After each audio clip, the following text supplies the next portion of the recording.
Dios los bendiga mucho.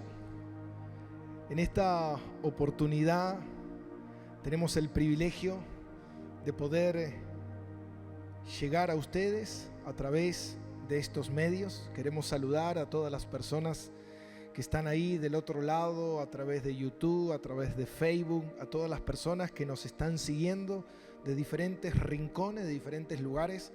Queremos bendecirlos y queremos continuar, como todos los domingos, estudiando sistemáticamente la palabra de Dios. Queremos seguir creciendo, queremos seguir aumentando. Sabemos que la fe nos fue entregada por el Señor, pero es nuestro deber cultivar esa fe.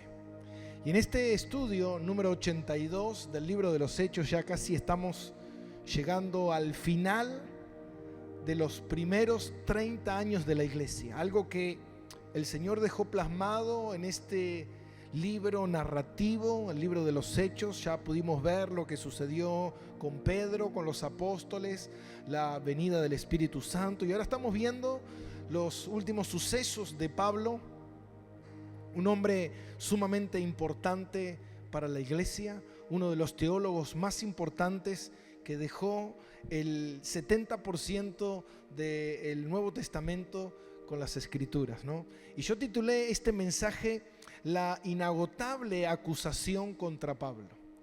Lo que vamos a ver en este capítulo 25 es cómo Pablo una y otra vez, siempre enfrentándose a dificultades, siempre enfrentándose a enemigos, siempre enfrentándose a acusaciones, todo el tiempo. Eso es como algo recurrente en la vida del cristiano. Siempre podemos ver cómo el enemigo siempre intenta de estorbar los planes de Dios. Por eso en esta quinta vez Pablo nuevamente se vuelve a defender del hostigamiento de los judíos. Ellos lo perseguían incansablemente, ellos no respiraban queriendo ver la muerte de Pablo. Ellos le habían pedido al gobernador Félix que Pablo sea borrado de la faz de la tierra. No querían enjuiciarlo, no querían verlo preso, querían verlo muerto. Eso es algo increíble, cómo podemos ver el hostigamiento constante de los enemigos de la cruz. Eso es algo que el cristiano no está exento de estas cosas. Siempre vamos a ver que estas cosas siempre pasan. Y mira esto, para hacer una breve reflexión a lo que estuvimos predicando la semana pasada y para poder introducirnos en el mensaje del día de hoy, pudimos ver cómo Félix, antes de ser sustituido por Festo, en ese momento Félix, para congraciarse con los judíos, él quería quedar bien con los judíos, y por causa de eso dejó 2 años preso a Pablo en una cárcel. Y cuando uno piensa en esas cosas, dice, ¿cómo es posible ver a Pablo 2 años preso en Cesarea, ver a Pablo preso 2 años en Roma, 4 años, uno de los instrumentos más importantes de Dios, uno de los instrumentos más valiosos en ese tiempo para la evangelización y para la expansión del reino de Dios, detenido por 4 años? Una adversidad que uno se pregunta el por qué. ¿Por qué le pasa esto a Pablo?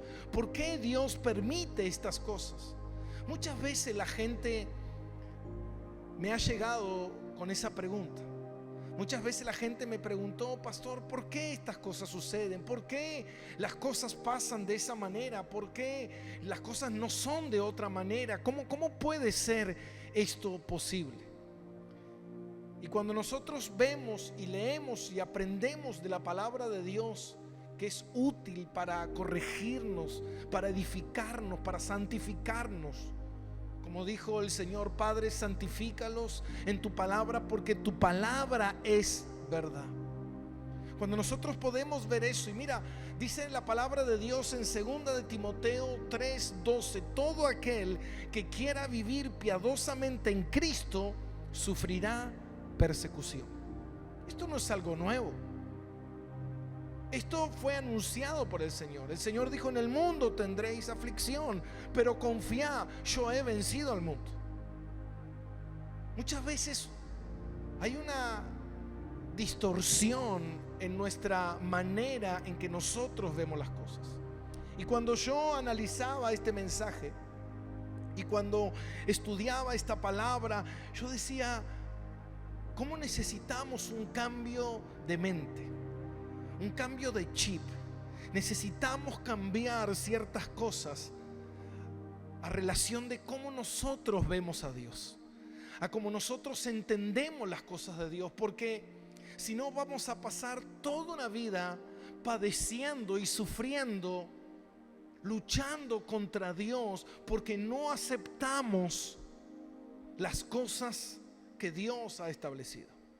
Esto fue lo que le pasó al pueblo de Israel. El pueblo de Israel, durante 400 años, ellos fueron afligidos por los egipcios.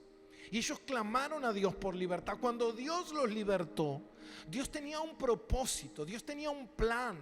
Pero en ese caminar en el desierto, ellos constantemente se quejaban en contra de Dios todo el tiempo. Y Dios dice: son de dura cerviz, que quiere decir son cabeza dura. Son gente que no entienden. Ellos solamente querían las bendiciones, solamente querían vivir bien, solamente querían cosas buenas, pero ellos no querían aceptar la totalidad de Dios. Como dice la palabra, si nosotros hemos sido bautizados con el bautismo de vida de Jesús, también hemos sido bautizados con el bautismo de muerte. ¿Qué diremos? Como dijo Job: Dios es el que da, Dios es el que quita, Él está en control, Él es el Señor. ¿Qué le diremos al Señor? Señor, solamente quiero las cosas buenas de la vida, no quiero las cosas malas de la vida. Y esto es algo que Pablo entendía. Pablo había sido procesado, Pablo había madurado, Pablo había crecido en el Señor, y él entendía que él era un siervo del Señor, y el propósito no estaba en lo que Pablo quería, en lo que Pablo quería lograr, en lo que Pablo quería alcanzar, sino que se llevara a cabo el plan y el propósito por el cual Dios lo había llamado. Cuando nosotros no nos gozamos en ese plan de Dios, cuando nosotros no estamos mirando las cosas con una mente bíblica, vamos a estar todo el tiempo mirando las cosas con una mente carnal, con una mente limitada, y solamente estamos de paso. Sin nada vinimos, sin nada nos iremos. ¿Dónde está? Dice la palabra: donde está tu tesoro, ahí está tu corazón. ¿Dónde está tu corazón? Y eso es algo que Dios nos tiene que enseñar. Eso es algo que Dios nos tiene que ir enseñando mientras nosotros vamos caminando con el Señor. Por eso dice la palabra en Isaías 53 que los caminos del Señor no son mis caminos, y los pensamientos de Dios no son mis pensamientos. Porque yo quisiera que las cosas fueran de otra manera. Yo quisiera que Dios hiciera las cosas de otra manera. Yo quisiera que Dios hiciera lo que yo le dijera a Dios que hiciera. Pero eso no es así. Dios ya determinó, Dios ya estableció, Dios ya decretó todo lo que va a ocurrir. Ya lo plasmó en su palabra. Él nos reveló a través de la palabra todo lo que Dios va a hacer. Y somos nosotros los que nos cuesta aceptar la voluntad del Señor. Por eso cuando decimos el Padre Nuestro: hágase tu voluntad, de cierta manera somos hipócritas, porque en realidad no es hágase tu voluntad, es hágase tu voluntad mientras a mí me convenga, mientras yo lo entienda, mientras yo lo acepte, mientras yo crea que tiene que ser así. Si no, no lo acepto. Si no, no lo quiero. Si no, no lo recibo. No quiero la voluntad de Dios. Y ahí es donde nosotros luchamos. Y ahí es donde nosotros peleamos, cuando no entendemos la voluntad de Dios y queremos hacer nuestra voluntad. Y Dios nos tiene que enseñar que su voluntad es agradable y perfecta. Mi voluntad es imperfecta, egoísta, egocentrista, con muchas fallas. Es Dios verdaderamente el que sabe. Digo, ¿cuántas veces uno dice: yo sirvo al Señor, yo creo en el Señor? Pero a veces es necesario que ciertas cosas pasen para que el Señor pueda mostrarnos, no porque Él no lo conozca, porque Él lo sabe todo, pero a veces soy yo el que tengo que saber de qué está hecho mi corazón. Yo necesito darme cuenta de que muchas veces yo creo algo de mí que no es real. Yo muchas veces creo que estoy firme, muchas veces creo que soy espiritual, muchas veces creo que estoy bien, pero cuando viene la tribulación, ahí en ese momento es donde sale a la luz todo lo que hay en mi corazón. Mi inseguridad, mis temores, mis dudas, mi falta de confianza, mi falta de credibilidad hacia el Señor. Por eso el Señor le decía a los discípulos: hombres de poca fe, hombres de poca fe. Si usted va entendiendo quizás un poco el mensaje, va a ir entendiendo de que los planes de Dios son perfectos y son agradables. Va a empezar a entender un poquito que muchas veces cuando nosotros oramos mal, como dice la palabra. ¿Y por qué pasa eso? ¿Por qué? Porque quizás lo que tengo que pedir no pido, y lo que pido no es lo que debería haber pedido. Muchos se preguntarán cuando vemos la historia de Pablo, y lo podemos ver preso en Cesarea 2 años, preso en Roma 2 años. ¿No sería mejor que Pablo, el gran evangelista, el gran fundador de iglesias, el gran teólogo, no sería mejor que él estuviera libre? ¿No sería mejor que él estuviera predicando el evangelio, extendiendo el evangelio? ¿No sería mucho mejor que eso? ¿Por qué Dios permite estas cosas?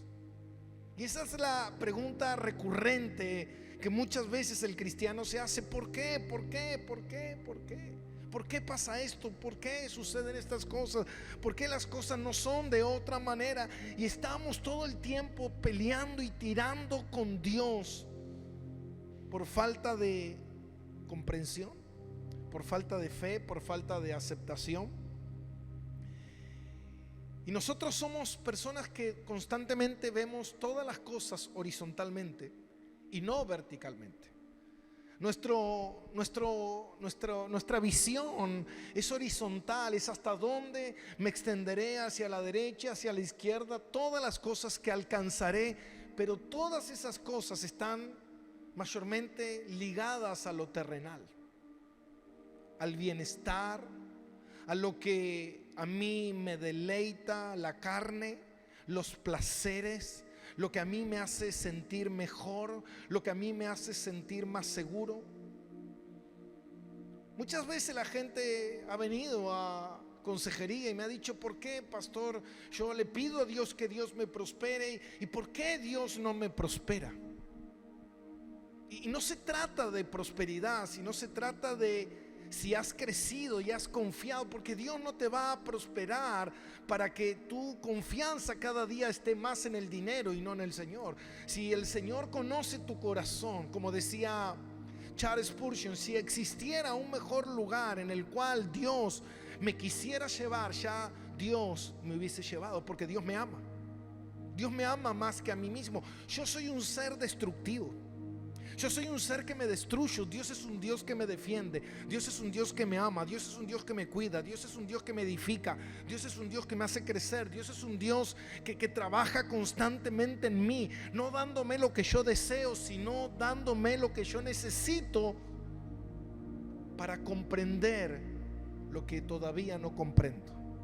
Que mi mente es una mente caída, que mi corazón es un corazón pecaminoso, fabricador de ídolos, y necesito crecer en confianza en Él. No necesito tener más cosas para sentirme yo mejor. No, al contrario, necesito tener menos cosas para confiar más en Él. No, Dios me tiene que dar cosas para que yo pueda tener más seguridad. ¿Qué? ¿Seguridad en qué? Entonces a veces Dios es como que tiene que destapar la olla y mostrarnos verdaderamente lo que hay en nuestro corazón. Y todas las cosas, detrás de todas estas cosas que están sucediendo, está la mano de Dios. Está la mano de Dios obrando con cada uno de nosotros de diferentes maneras, pero es Dios el que está obrando. Y era lo mismo que pasaba con Pablo. Pablo estaba ahí detenido en Cesarea y uno se pregunta, 2 años perdido, 4 años, 2 años más en Roma, perdido por nada. No, porque si uno estudia la palabra de Dios y uno aprende lo que dice la palabra de Dios, nosotros podemos ver que hay ciertas epístolas que se le conocen como las epístolas de la prisión. Pablo, en esta oportunidad, en estos 4 años, Pablo escribió 4 cartas. 4 cartas fundamentales, 4 cartas que nos edifican doctrinalmente, 4 cartas que nos hacen crecer en conocimiento del corazón y de la mente del Señor. Él escribió la carta a los Colosenses, la carta a Filemón, la carta de los Efesios, que es una carta maravillosa que yo amo tanto, la carta de los Filipenses. Y en la segunda oportunidad donde Pablo, porque Pablo es liberado en Roma y al tiempo Pablo nuevamente es arrestado cuando se le acusa del incendio de Roma. En esa oportunidad, cuando Pablo nuevamente cae preso nuevamente, él escribe la segunda carta a Timoteo y la carta a Tito. 6 cartas él escribió en prisión. Una vez se pregunta, Dios, ¿dónde está? ¿No era mejor que Pablo estuviera evangelizando? Mira, esas 6 cartas que Pablo escribió en prisión pasaron 2000 años y todavía siguen plasmadas aquí en la escritura y siguen evangelizando. No se trata de Pablo, se trata de Cristo. No se trata de lo que yo crea, no se trata de lo que yo piense, porque mi mente es limitada. Mi mente es limitada y muchas veces no puedo comprender que Dios es un Dios generacional que está trabajando conmigo para trabajar con mis hijos, para trabajar con mis nietos, para llevar adelante su plan y su propósito. No se trata de mí, sino se trata de Él.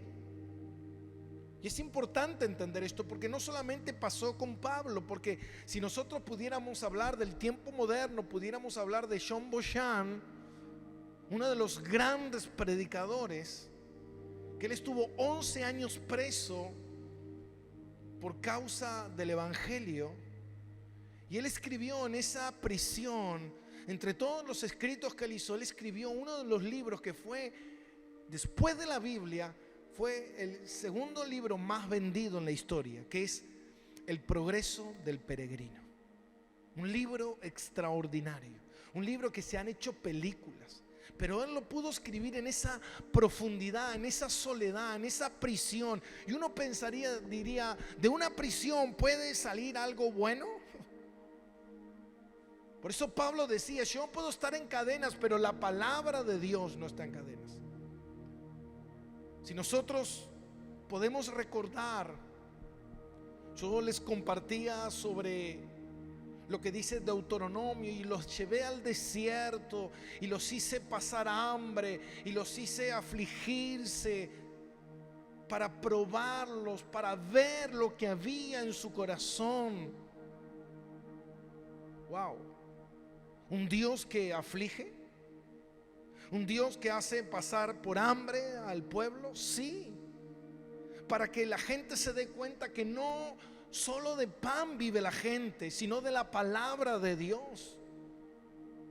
Tú no necesitas armamento, tú no necesitas seguridad, porque la palabra de Dios dice que si Él no es el que cuida, en vano cuidan los cuidadores. Si no es Dios el que hace las cosas, hermano, no tienen sentido, no tienen propósito. Y Dios está obrando a través de esa prisión, a través de ese mal evento, a través de ese trago amargo, Dios estaba ahí, operando, obrando, llevando a cabo su plan, su propósito, que es agradable y perfecto. Y eso es lo que Pablo decía. Cuando los discípulos le decían a Pablo: Pablo, no bajes a Jerusalén, tu vida corre riesgo. Y Pablo decía: ¿qué importa mi vida? Mi vida no importa, lo que importa es que el plan de Dios se haga, se cumpla la misión. Quiero terminar la carrera en victoria. ¿De qué te sirve tener victoria en el mundo, ganar en el mundo y perder en el cielo? Yo prefiero perder en el mundo y ganar en el cielo.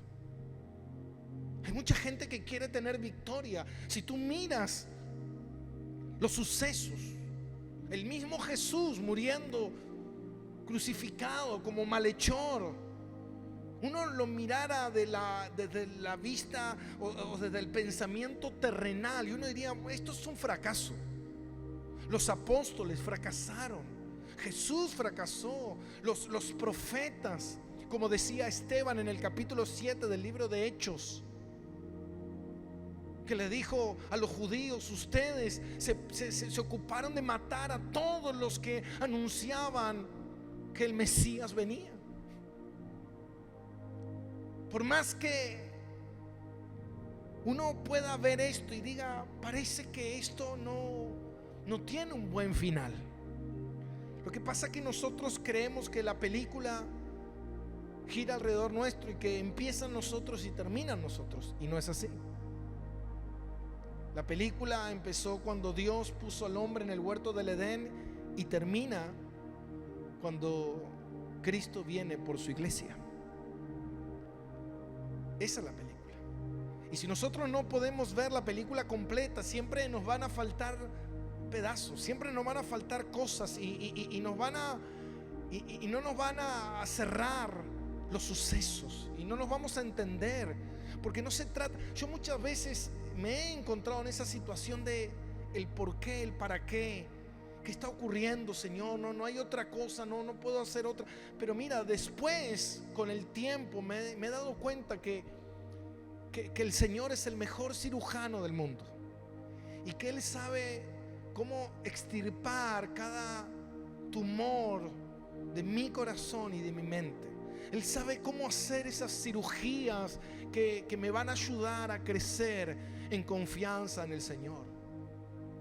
Y digo: gloria a Dios por todas las cosas que pasé en Jesús, momentos buenos y muchos momentos malos, pero esos momentos malos fueron los que me ayudaron a confiar en Él, a ver la mano poderosa de Dios, a ver su provisión, a ver su resguardo. Y como si vivo, por el Señor vivo, y si muero, por el Señor muero. Como decía Sadrach, Mesach y Abednego, los compañeros de Daniel, cuando el rey le dijo: póstrense ante la estatua y si no van a morir.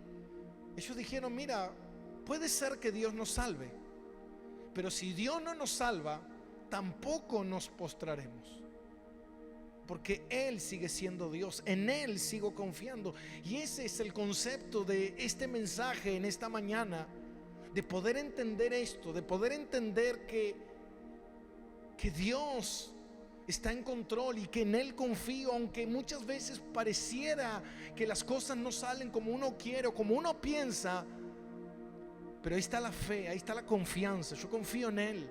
Yo sé que Él está haciendo su obra. Yo sé que Él está haciendo su plan en mi vida y en la vida de cada uno de los que creemos en Él. Confiamos en Él. Y si me tocara perder, dice la palabra de Dios en los Salmos, dice que el Señor se regocija en la muerte de los santos. El mundo pudiera verlo como una pérdida, el mundo pudiera verlo como una desgracia, y Dios lo ve como un sacrificio por su obra. Todas las cosas que pasan por algo, pasan para algo. Y esto es lo que quiero. Esta fue una breve introducción de 24 minutos. Y ahora vamos a leer la palabra de Dios. Agarre su Biblia en Hechos capítulo 25, desde el versículo 1 hasta el versículo 12. Y vamos a ir leyendo la palabra de Dios y vamos a ir explicando ciertas cosas. Ya pudimos ver que Festo fue destituido Félix fue destituido por Festo. Y sabemos que en este caso Festo está al mando de la región de Cesarea y del control de todo lo que es Judea. Y dice así: y llegado pues Festo a la provincia, subió de Cesarea a Jerusalén 3 días después. ¿Por qué subió a Jerusalén? ¿Por qué? Porque era muy importante. El imperio romano, lo que ellos querían tener era un control sobre los judíos para que no se gestaran batallas, guerras, para que no se levantaran. Entonces era constantemente hacer cosas para mantener las aguas quietas en ese territorio donde ellos eran invasores. Y dice: y los principales sacerdotes y los influyentes de los judíos se presentaron ante él contra Pablo y le rogaron. Habían pasado 2 años. 2 años en los que Félix había dejado en el olvido a Pablo en la cárcel. Pero Pablo en la cárcel, él seguía escribiendo. Pablo en la cárcel, él seguía evangelizando. Pablo en la cárcel seguía desparramando el evangelio. Y estos judíos sabían que ellos no querían a Pablo vivo, ellos querían a Pablo muerto. Ellos querían que la voz de Pablo se terminara. Pasaron 2 años y cuando Festo va a Jerusalén a reunirse con los sacerdotes y con los principales judíos, ellos lo primero que les llevan el asunto de Pablo. Mira la perseverancia del enemigo. Mira la constancia que el enemigo tiene contra cada uno de nosotros. Por eso que como hijos de Dios nosotros debemos velar y orar en todo tiempo. Porque el enemigo, hermano, no es que va a venir un día, te va a querer desviarte, va a querer desanimarte, va a querer embarrarte la cancha, la mente, y se va y se olvida de ti y dice: bueno, listo, a este no lo molestemos más. No, mañana va a volver de vuelta, pasado va a volver de vuelta, pasado va a volver de vuelta, y sucesivamente hasta el fin de tus días. Porque tú llevas la imagen de Cristo en ti y Él detesta eso.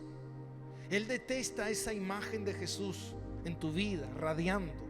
Tú eres luz en medio de una tierra en tinieblas. Tú eres sal en medio de un mundo sin sabor. El diablo quiere que el mundo siga siendo sin sabor. El diablo quiere que el mundo siga siendo tinieblas, y tú estás con una antorchita brillando, y el diablo no quiere eso. Por eso es importante entender esto. Y dice el versículo 3: pidiendo contra él como gracia que le hiciese traer a Jerusalén, preparando ellos una celada para matarle en el camino. 2 años antes, ¿se acuerdan que el sobrino de Pablo fue y le avisó que estaban organizando, cuando él sea trasladado, matarlo? Bueno, 2 años más adelante el plan seguía siendo el mismo. Por eso te digo, el diablo todo el tiempo te quiere matar. Si el diablo no te mata, es porque Dios te cuida y te guarda. Es porque Dios está haciendo que su propósito se lleve a cabo hasta que la misión se cumpla y podamos entender eso. Pasaron 2 años y ellos estaban planificando matar a Pablo en el camino. Pero Festo respondió que Pablo estaba custodiado en Cesarea, donde él mismo partiría en breve. Lo que de vosotros puedan, dijo, desciendan conmigo, y si hay algún crimen en este hombre, acúsenle. Y deteniéndose entre ellos no más de 8 o 10 días, venido a Cesarea, al siguiente día se sentó en el tribunal y mandó que fuese traído Pablo. Y cuando éste llegó, lo rodearon los judíos que habían venido de Jerusalén. Wow.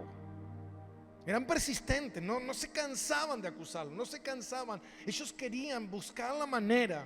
Acuérdense que Pablo, él tenía dos ciudadanías: la ciudadanía hebrea, judía, y la ciudadanía romana. Por alguna razón, Dios permitió que Pablo tuviera dos ciudadanías. De esa ciudadanía romana era la que Pablo en ese momento él se estaba beneficiando. ¿Por qué? Por eso él estaba detenido bajo el imperio romano, y el imperio romano no se los podía entregar a los judíos porque él era romano también. Si no, ya se lo hubiesen entregado y que se arreglaran, pero no. Como él tenía ciudadanía romana, él tenía que estar ante el tribunal del imperio romano. Y mira esto, y dice versículo 7: y cuando éste llegó, le rodearon los judíos que habían venido de Jerusalén, presentando contra él muchas y graves acusaciones, las cuales no podían probar. Wow, increíble poder ver cómo esta gente se movilizó, viajó, invirtió, gastó, pero no les importaba, acusando a un hombre sin pruebas, porque no tenían pruebas para acusarlo a Pablo. No tenían la manera de probarlo. Por eso dice que Festo le dijo: suban conmigo, y si tienen algo en contra de él, acúsenselo delante de él, muestren las pruebas. Pero no tenían nada, no podían acusarlo de nada. Pero ellos querían llevar a cabo su plan, que era matarlo. Dice en el versículo 8: alegando Pablo en su defensa: ni contra la ley de los judíos, ni contra el templo, ni contra César he pecado en nada. Por esto Festo, miren, queriendo congraciarse con los judíos. Wow, otra vez Félix se congració con los judíos y lo dejó 2 años preso. Festo queriendo nuevamente congraciarse con los judíos. A ellos no le importaba la causa de Cristo, pero es Dios el que mueve las fichas. Es Dios el que pone el sentir y el querer en los corazones para que su plan se lleve a cabo. Y mira esto, dice: queriendo congraciarse con los judíos, respondió a Pablo y dijo: ¿quieres subir a Jerusalén y allá ser juzgado de estas cosas delante de mí? Él quería quedar bien con los judíos. Entonces le dijo a Pablo: Pablo, si tú quieres, vamos a Jerusalén, porque ellos quieren que tú seas juzgado en Jerusalén. Porque ellos querían juzgarlo en Jerusalén, porque en realidad no querían juzgarlo, querían matarlo en el camino. Habían armado un plan, un complot para asaltar a los soldados que iban a llevar a Pablo y matar a Pablo. Pero por alguna razón, como dice Lucas, el escritor del libro de los Hechos, ellos querían matarlo nuevamente. De alguna manera Pablo sabía la estrategia que ellos tenían para matarlo. Y Pablo dijo, versículo 10, Pablo dijo: ante el tribunal de César estoy, donde debo ser juzgado. A los judíos no le he hecho ningún agravio, como tú sabes muy bien. Pablo le puso los puntos a Festo. Él dijo: Festo, tú sabes bien sabes tú sabes que yo estoy acá injustamente. Tú sabes que yo estoy acá porque Félix se quiso congraciar con ellos y me dejó detenido sin argumento, sin prueba, sin causa. No hay nada y yo estoy aquí detenido. Pero tú lo sabes bien. Tú sabes bien que por esa razón yo estoy aquí. Versículo 11: porque si algún agravio o alguna cosa digna de muerte he hecho, no rehúso a morir. Pablo sabía bien. Él decía: yo no tengo temor a morir. Pablo decía: para mí la muerte es ganancia, porque estaré con Cristo, en el cual él vivió toda la vida sirviendo al Señor. ¿Cómo no estar delante del Señor? donde todas las cosas son verdaderas, donde no hay dolor, donde no hay llanto, donde no hay lágrimas. ¿Cómo no estar ahí? Entonces Pablo dice: yo no rehúso morir, pero si nada hay de las cosas que estos me acusan, nadie puede entregarme a ellos. A César apelo. Entonces Pablo tuvo que usar su ciudadanía romana para ir un escalón más, porque Pablo estaba viendo que este Festo se quería congraciar con los judíos. Le había preguntado a Pablo: Pablo, ¿tú quieres ir a Jerusalén a ser juzgado? Pablo, por alguna razón, él sabía que los judíos estaban tramando matarlo, porque Pablo sabe bien que el corazón de los judíos no cambia, o que el corazón del pecador no cambia, mejor dicho. Siempre es el mismo. Si no lo cambia Dios, el hombre no cambia. Entonces Pablo sabía bien el plan que ellos tenían de matarlo. Entonces Pablo, viendo lo vulnerable que estaba haciendo en ese lugar, y más que él había recibido anteriormente, cuando el Señor se le presentó a Pablo y le dijo: Pablo, así como me has sido testigo en Cesarea, es necesario que me seas testigo, o me fuiste testigo en Jerusalén, es necesario que me seas testigo en Roma. Entonces en ese momento Pablo dice: apelo al César. Entonces Festo, habiendo hablado con el consejo, respondió: a César has apelado, a César irás. Y podemos ver cómo el Señor está en control. El Señor le había dicho a Pablo que él iba a ir a Roma, que había un propósito en Roma, y que en Roma él iba a ser testigo de todas estas cosas. Pablo entendía muy bien algo que él escribió a la carta a los Efesios: nuestra lucha no es contra carne y sangre, nuestra lucha es contra potestades, principados y huestes de maldad en las regiones celestes. Pablo sabe bien que esta lucha no es contra los judíos, porque él amaba a los judíos. Él sabía bien que esta lucha era entre Dios y el diablo. Él sabía bien que el diablo, el príncipe de las tinieblas, utilizaba a los judíos como a los gentiles en otra ocasión, como a los griegos en otra ocasión, para estorbar los planes de que la palabra de Dios se llevara a cabo, de que la palabra de Dios fuera predicada. Y podemos ver cómo Pablo dice que apeló al César.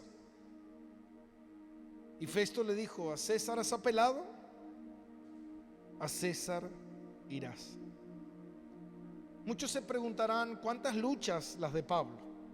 ¿Cuántos problemas? Pero es increíble poder ver esto, cómo Pablo, él sabía que Dios estaba en control. Él sabía que Dios estaba detrás de los pasos de Pablo. Como dice la palabra, es el hombre el que planifica, pero es Dios el que dirige los pasos de los hombres. Dios estaba detrás de todos estos sucesos para que su plan se llevara a cabo. Muchas veces nosotros, como hijos de Dios, entramos en un tiempo de oscuridad, en un tiempo de duda, en un tiempo de incertidumbre, en un tiempo de no saber qué va a pasar. Yo muchas veces escucho gente que me manda mensaje y me dice: pastor, ¿qué va a pasar con esto? ¿Se terminará la pandemia? ¿Destruirá el mundo? ¿Matará al mundo? ¿Qué nos va a suceder? Mira, yo no lo sé, no sé lo que va a suceder, pero hay algo que sí sé. Y lo que dice la palabra, que si Dios contra nosotros, ¿quién contra nosotros? Nadie podrá tocarnos hasta que el plan de Dios no se haya llevado a cabo. Yo no sé si hoy es el día en que mi propósito por el cual Dios me llamó se termina, no lo sé. Pero si así fuera, gloria a Dios, hasta aquí llegué. Yo no tengo que mirar las cosas con mis propios ojos, con mis propios beneficios, sino mirar las cosas con el plan y el propósito de Dios. Tengo que cambiar mi manera de mirar y de ver las cosas Y tengo que aprender a mirar con ojos bíblicos y con una mente bíblica las cosas del Señor. Si no, lee el libro de Apocalipsis. Al final de Apocalipsis podemos ver algo que muchas veces la gente teme, duda, no cree. Pero lo que yo veo y lo que yo leo al final de Apocalipsis es que Dios gana y el diablo pierde. El diablo ya perdió. El diablo ya está acabado. Cristo lo venció en la cruz del Calvario. Por eso tenemos que entender que Él es el Señor. Y dice la palabra que toda potestad se le dio a Él, no para que Él haga lo que yo quiero, no para que Él me dé lo que yo quiero, sino para que yo pueda servirle al Señor con un buen corazón, dispuesto, entregado, obediente, decidido a llevar adelante su obra. Cuando el Señor nos llama, dice Isaías 43:7, todos los que fueron llamados por Él para su gloria. Estamos aquí para llevar adelante a cabo la obra de la iglesia de Cristo aquí en la tierra. Tú piensa por un momento esto. Dice la palabra que nosotros somos la novia de Cristo. ¿Tú crees que Dios va a permitir que alguien pueda estorbar el plan que Él estableció con su novia? ¿Tú crees que Él no defiende a su novia? Dice la palabra que Él vino a dar la vida. Juan 3:16, de tal manera amó Dios al mundo que entregó a su propio Hijo. Ese es un pasaje que yo llevo guardado en mi corazón siempre. Y siempre pienso en esto, en los momentos duros, en los momentos difíciles, pienso y digo, si el Señor entregó a su Hijo por amor a mí, ¿qué no me entregará el Señor? Si el Señor dio lo que más Él ama a su Hijo por amor a nosotros, ¿cómo muchas veces yo puedo pensar, ¿dónde está Dios? ¿Me dejó? Si Él entregó a su Hijo, ¿será que Dios no está conmigo? Si Él entregó a su Hijo por amor a ti, ¿cómo te va a dejar? Dios está contigo. Aunque los tiempos sean duros, aunque los tiempos sean difíciles, como yo decía, los materiales, los metales se prueban en el calor del fuego. Tal vez este sea un momento de que la prueba revele verdaderamente quiénes somos. La prueba mostró algo. La prueba mostró que Pablo era un siervo fiel y que todo lo que él decía y todo lo que él predicaba no solamente lo decía con palabras, sino también lo demostraba con hechos. Así que en esta mañana yo quiero bendecirte y quiero orar por todos los que están ahí escuchándome, viéndome en esta mañana. Vamos a hacer una oración. Padre, gracias. Gracias por tu palabra. Gracias por darnos la oportunidad de compartir este mensaje. Señor, ayúdanos. Ayúdanos, Señor, a cultivar una fe fundada en ti. Como dice tu palabra, aquel que fundó su casa sobre la roca, cuando vinieron los vientos, las tempestades, después de todos esos vientos, la casa permanecía firme. Señor, después de la tormenta, Señor, que todos aquellos que han edificado su fe, su vida en la roca que eres tú, Jesús, permanezcan en pie. Señor, gracias. Gracias por todos los que nos escuchan estos domingos, Señor, a través de los medios de comunicación, de las redes sociales. Señor, yo los bendigo en el nombre del Padre, del Hijo y del Espíritu Santo. Amén y amén. Dios te bendiga.